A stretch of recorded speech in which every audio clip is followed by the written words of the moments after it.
안녕하세요. 세모잡지입니다. 오늘의 주제는 어른들의 멀티플렉스 놀이터 마카오 사우나입니다. 마카오는 한국인들에게 홍콩과 함께 별천지라는 이미지를 갖고 있는 곳이죠. 엄밀히 따지면 홍콩이나 마카오나 다 같은 중국이지만 흔히들 중국에 대해 갖고 있는 이미지와는 다른 이미지를 가지고 있습니다. 홍콩도 마카오도 오랜 기간 동안 중국이 아니었던 곳이기 때문에 더욱 이국적인 느낌을 주죠. 특히 마카오 하면 가장 먼저 떠오르는 것은 바로 카지노입니다.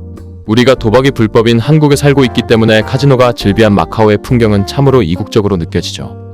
2000년대 들어서는 연예인들이나 유명인들의 원정 도박이 주로 필리핀에서 이루어지는 것으로 많이 보도되지만 그래도 아시아에서 도박의 메카하면 아직도 단연코 마카오입니다. 영화 도둑들에서도 김윤석이 맡은 주인공 역할의 이름이 마카오박이죠. 20대의 마카오에서 도박으로 큰돈을 번 인물로 등장합니다.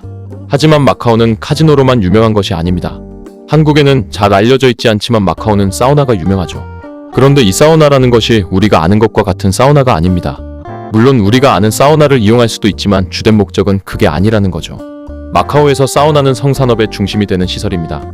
아시아에서 성산업이라고 하면 주로 동남아시아나 일본을 떠올리실 테지만 마카오도 그에 못지않죠.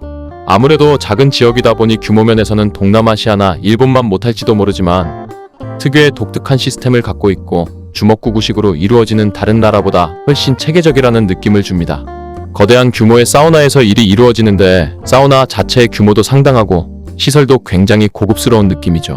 입장료는 한국 돈으로 10만원 미만이라고 합니다. 사우나마다 조금씩 가격이 다르지만 보통은 5만원 내외가 일반적이라고 하죠. 입장료만 내고 들어가면 사우나 시설을 이용할 수도 있고 국수나 만두 같은 식사와 과일 같은 간식을 제공받을 수 있다고 합니다. 수면실에서 잠을 잘 수도 있죠.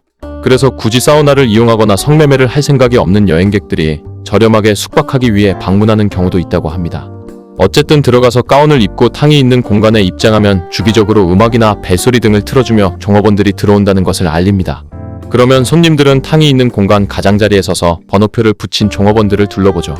복장은 각자 알아서 입고 오는데 주로 딱 붙는 짧은 치마나 비키니를 입지만 일상복을 입는 종업원도 있고 아예 나체로 들어오는 종업원도 있다고 합니다. 일반적인 규모의 사우나에는 수백 명의 종업원들이 대기하고 있기 때문에 한 조에 수십 명씩 몇 개의 조로 나누어서 소개된다고 합니다. 평범한 외모의 여성들부터 모델 출신이나 연예인 지망생 등도 있다고 하죠. 보통은 단순히 일렬로 서서 소개되지만 하루에 몇 번씩은 스트립쇼나 각종 이벤트 등을 진행하기도 합니다. 가끔씩은 100명씩 쏟아져 나와서 직접 손님에게 말을 걸고 자신을 어필하는 시간도 있다고 하죠. 24시간 동안 20-30분 간격으로 종업원들이 계속해서 소개되는데 그 수가 워낙 많기 때문에 하루에 같은 종업원을 또 보기가 힘들 정도라고 합니다. 종업원들은 전 세계 각국에서 온 다양한 인종들로 구성되어 있다고 하죠. 물론 마카오 현지인과 지리적으로 가까운 홍콩 출신, 중국 본토 출신들의 비중이 가장 높지만 동남아시아, 일본, 러시아, 북미, 남미, 유럽, 아프리카 등등 거의 모든 지역 출신들이 다 포진되어 있다고 합니다. 한국인들도 꽤 많다고 하죠. 종업원들은 인종이나 외모에 따라서 서비스 비용이 다르지만 보통은 출신 국가에 따라 어느 정도 대략적인 가격선이 있다고 합니다. 동남아시아 출신이 가장 저렴하고 한국과 일본 출신이 가장 비싸다고 하는데 보통 한국 돈으로 50에서 60만원 선이라고 합니다. 계속해서 소개되는 종업원들 중에서 마음에 드는 사람이 있다면 손님은 직원에게 번호를 얘기하고 목적 달성을 위해 함께 은밀한 장소로 이동하게 되죠. 그런데 여기서 종업원을 선택하지 않고 계속해서 구경만 하다가 식사를 하고 사우나를 즐긴 후에 나가는 사람도 많다고 합니다. 하나의 관광상품처럼 자리 잡았기 때문에 그냥 방문해서 구경만 하는 사람들도 있는 것이죠. 어쨌든 이렇게 일을 치른 손님들은 남아서 식사를 하거나 사우나를 하기도 하고 수면실에서 자고 다음날 나가기도 합니다. 또한 마사지와 피부관리 등의 서비스도 있기 때문에 그냥 며칠 동안 그 안에서 머무르며 지내다가 가는 사람들도 있다고 하네요. 이런 식으로 장사를 하는 사우나가 마카오에만 수십 개가 존재하고 호텔 안에 카지노와 함께 있는 사우나들도 많다고 하죠. 금룡 사우나처럼 유명한 곳들은 그 자체로 랜드마크가 되어 있죠. 그렇다면 이런 대규모의 성산업이 마카오에 이렇게 특이한 형태로 발달하게 된 이유는 무엇일까요? 마카오는 16세기부터 1999년까지 포르투갈의 식민지였습니다. 명나라 시절 포르투갈이 마카오의 영유권을 확보한 뒤 청나라를 거쳐 현대의 중국에 이르는 동안 포르투갈은 마카오를 중요한 무역의 거점 중 하나로 삼았죠. 세계적으로 유명한 대부분의 무역 도시들이 그렇듯이 마카오도 많은 외국인들이 드나드는 곳이었고 오랫동안 배를 타고 유랑하는 외국인들은 땅을 딛고 서 있는 소중한 시간 동안은 돈을 아끼지 않았죠. 그래서 마카오는 옛날부터 이런 외국인들을 상대로 한 상업이 많이 발달한 도시였습니다. 지금도 마카오 사람들은 외국인에게 굉장히 우호적이고 친절하죠. 그런데 문제는 마카오의 산업 구조와 인구 구조였습니다. 중국에 붙어 있긴 하지만 포르투갈 땅이었던 마카오에 중국은 별다른 산업 기반을 구축해줄 생각이 없었고, 포르투갈 입장에서도 마카오는 무역을 위해 거쳐가는 아시아의 거점이었을 뿐 마카오 원주민들을 잘 먹고 잘 살게 해줄 필요성을 딱히 느끼지 못했던 것이죠. 사실 본래 마카오 출신인 사람들은 그 수도 굉장히 적을 뿐더러 실질적으로 마카오가 무역항으로서 굴러갈 수 있도록 일을 하는 사람들의 대부분은 포르투갈인이나 중국 본토인들이었기 때문이죠. 마카오를 식민지화하면서 포르투갈에서 고급 인력들을 파견했고, 값싼 노동력은 중국 본토에서 밀려 들어오니 원래 마카오에서 살던 사람들은 돈이 넘쳐나는데도 불구하고 돈을 벌 방법이 요원했던 것입니다.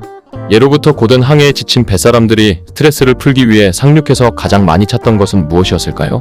네, 바로 술과 도박 그리고 여자죠. 무역도시에 풀리는 돈은 대부분 유흥산업으로 흘러들어가죠. 그래서 마카오 사람들은 도박과 유흥, 그리고 성매매 산업에서 가장 진입장벽이 낮은 밑바닥의 역할을 수행하기 시작한 것이죠. 그리고 시간이 지남에 따라 마카오의 유흥산업이 유명해지고 그 명성을 듣게 된 외국인들도 마카오로 흘러들어오게 되어 지금처럼 다양한 국가 출신의 다양한 인종의 성산업 종사자들이 마카오에 생기게 된 것입니다. 게다가 마카오와 지근거리에 붙어있는 홍콩 역시도 역사적인 이유로 인해 외국인들이 많이 찾는 도시죠. 하지만 마카오가 사실상 성매매합법 지역인 것과 달리 홍콩은 성매매 불법 지역입니다. 그래서 홍콩을 찾은 외국인들이 성매매를 위해 바로 옆에 있는 마카오에 가기도 하면서 마카오의 성산업은 계속해서 그 규모가 커진 것이죠. 실제로 홍콩에 가보면 홍콩의 성매매 광고는 보기 힘들지만 마카오의 성매매 광고는 너무나도 흔하게 접할 수 있습니다. 그럼에도 풀리지 않는 의문은 왜 하필 사우나의 형태냐는 것일 텐데요. 그것에 대해서는 명확한 답이 나와 있지는 않습니다만 카지노가 굉장히 많은 마카오의 특성이 반영된 것이 아닐까 싶습니다. 마카오에는 카지노를 그저 경험해보고 싶은 여행객들도 많지만 도박에 목숨을 걸고 카지노를 찾는 사람들도 많죠. 그런 사람들은 도박할 시간이 아까워 밥도 잘 먹지 않고 잠도 잘 자지 않습니다. 그래서 호텔 카지노에서 엘리베이터만 타면 목욕과 식사, 그리고 다른 여러가지 필요를 해결할 수 있는 시설로 사우나가 가장 적합하지 않았나 싶습니다. 카지노와 같은 건물에 있기 때문에 돈을 딴 사람들이 펑펑 쓰는 돈을 다 받아먹기도 편하고, 땅이 작고 노후된 건물이 많은 마카오의 특성상 한정된 공간에서 가장 많은 돈을 벌어들이기 위해서 사우나 형태의 성매매 산업이 많이 발달된 것 같네요. 수면 공간까지 갖춰져 있긴 하지만 아무래도 호텔보다는 회전율이 좋고 공용 사용 공간이 많아서 손님 1인당 필요로 하는 공간이 더 작을 테니까요. 2020년 대규모 역병 사태 이후에는 마카오의 성매매 산업도 조금씩 변화하고 있다고 합니다. 사우나 이외의 형태로 이루어지는 성매매가 점점 늘어나고 있다고 하네요. 물론 이전부터 존재는 했지만 많은 사람들이 습한 공간에 모여있는 사우나가 감염에 취약하다 보니 좀 더 파편화된 형태가 각광받고 있는 것이죠. 소위 다람쥐거리라고 불리는 프리랜서 여성들이 카지노를 돌아다니면서 남성들에게 어필하는 모습은 이제 흔한 풍경입니다.